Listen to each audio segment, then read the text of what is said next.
नमस्कार, आज के वीडियो लेक्चर में आपका स्वागत है। आज हम आलोक धनवा जी की एक प्रसिद्ध कविता पतंग की व्याख्या करेंगे। और ये जो कविता है आलोक धनवा जी के एक प्रसिद्ध काव्य संग्रह दुनिया रोज बनती है, इस कविता संग्रह में संकलित है।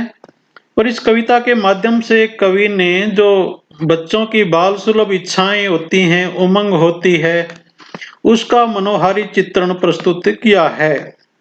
तो यहाँ पे कवि ने बालकों के जो क्रियाकलाप होते हैं और प्रकृति में आए परिवर्तन को अभिव्यक्त करने के लिए अनेक सुंदर बिंबों का प्रयोग किया है।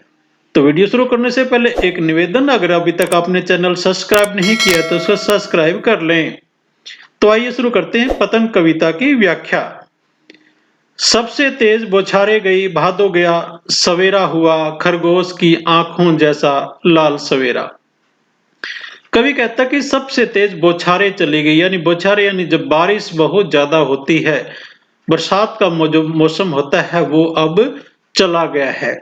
और भादो का जो महीना होता है वो भी चला गया है। जो हमारे देसी महीने होते हैं उसके अंदर एक भादो का महीना भी होता है, वो भी चला गया है, जो जुलाई और अगस्त के आसपास आता है।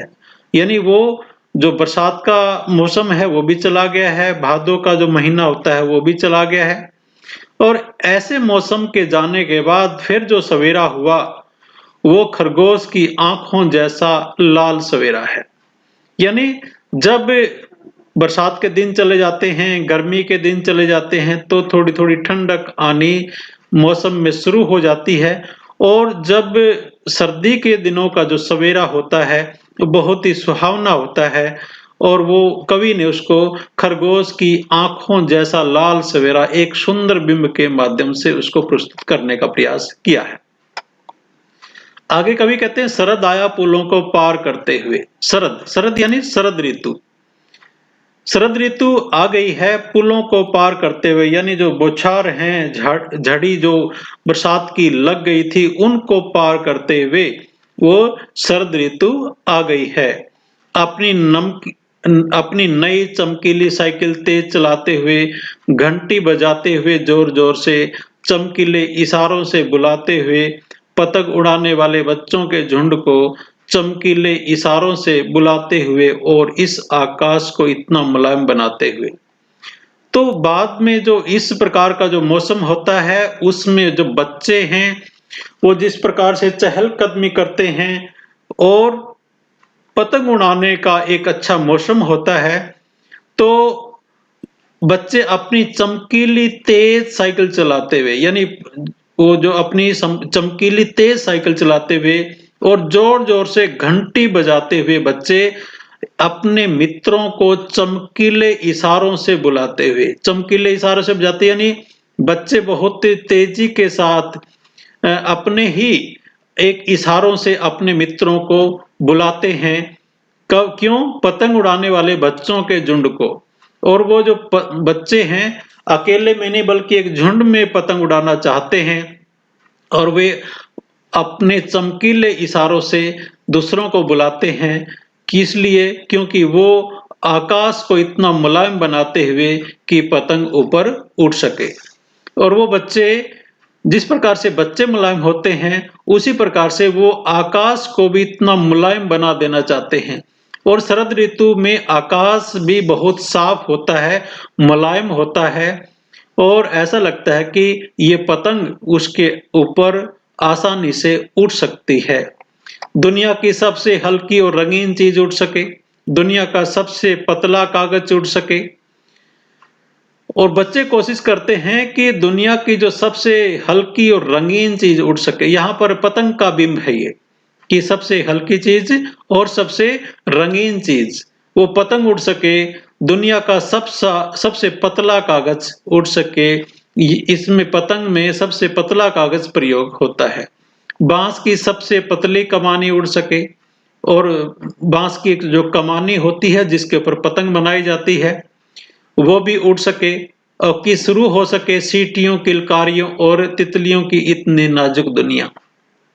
और कवि ने यहाँ पर जिस प्रकार का बिंब का प्रयोग किया है कि जब ये सारी जो पतंग हैं वो आकाश में उड़ने लगती हैं तो बच्चे बहुत खुश हो जाते हैं और वो सीटियां और किलकारियों के द्वारा अपनी खुशी को जाहिर करते हैं।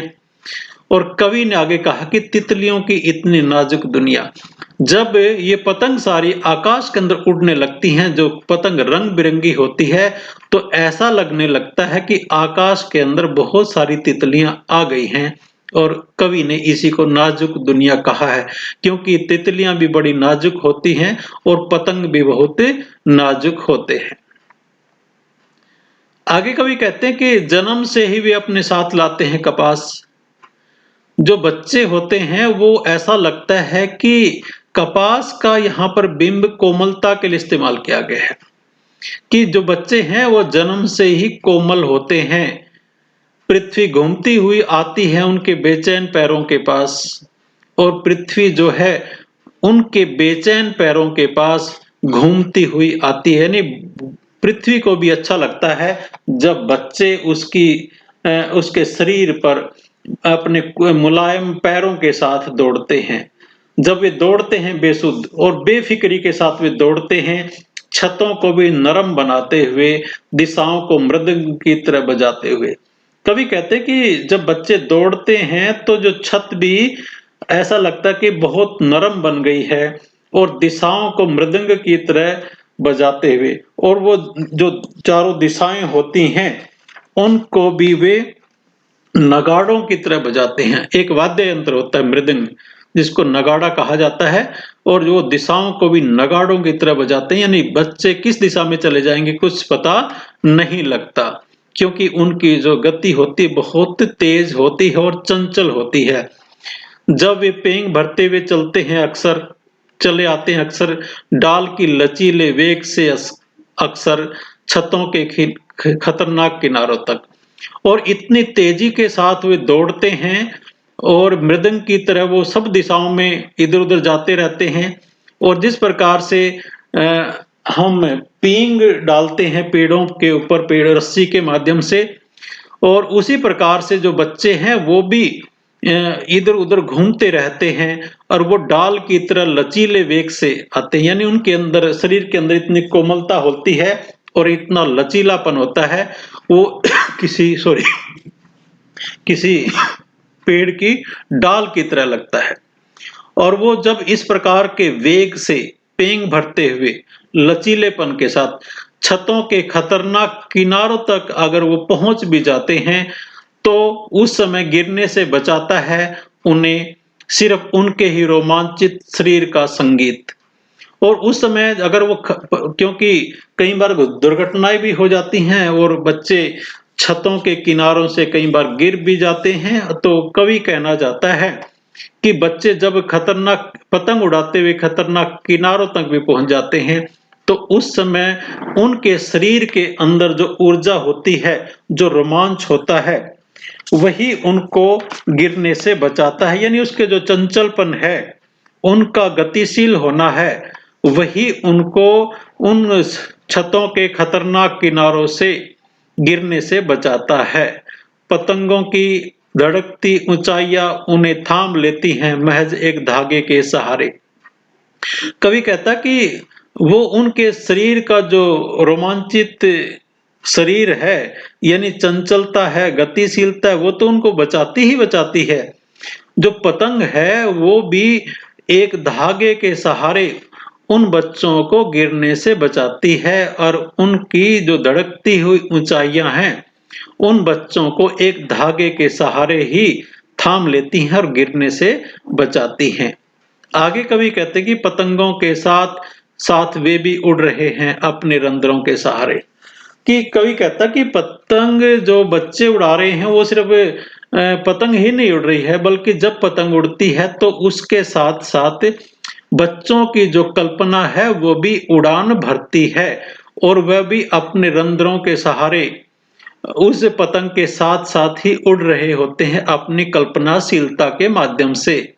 कवि कहता कि अगर वे कभी गिरते हैं छतों के खतरनाक किनारों से और बच जाते हैं तब तो और भी निडर होकर सुनहले सूरज के सामने आते हैं। कवि कहता है कि अगर कभी वो गिर भी जाते हैं छतों के खतरनाक किनारों से और वो बच जाते हैं, तब तो अगर वो कभी गिर जाते तो एक अलग बात है, अगर वो गिरते गिरते बच जाते हैं तो और भी ज्यादा निडर हो जाते हैं और वो सुनहरे सूरज के सामने यानी सुनहरे सूरज के सामने आते हैं। यानी उनका जो आत्म सम्मान है और उनका जो उनके अंदर एक हौसला होता है, वो और भी ज्यादा आत्मविश्वास बढ़ जाता है उनका, और वो आत्मविश्वास सुनहरे सूरज के समान होता है।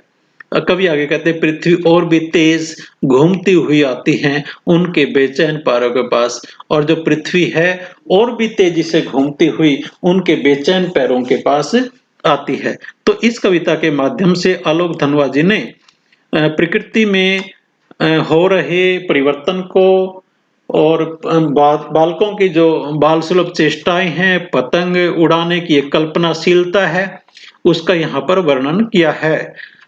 इस कविता की वीडियो देखने के लिए आपका धन्यवाद। जय हिंद, जय भारत।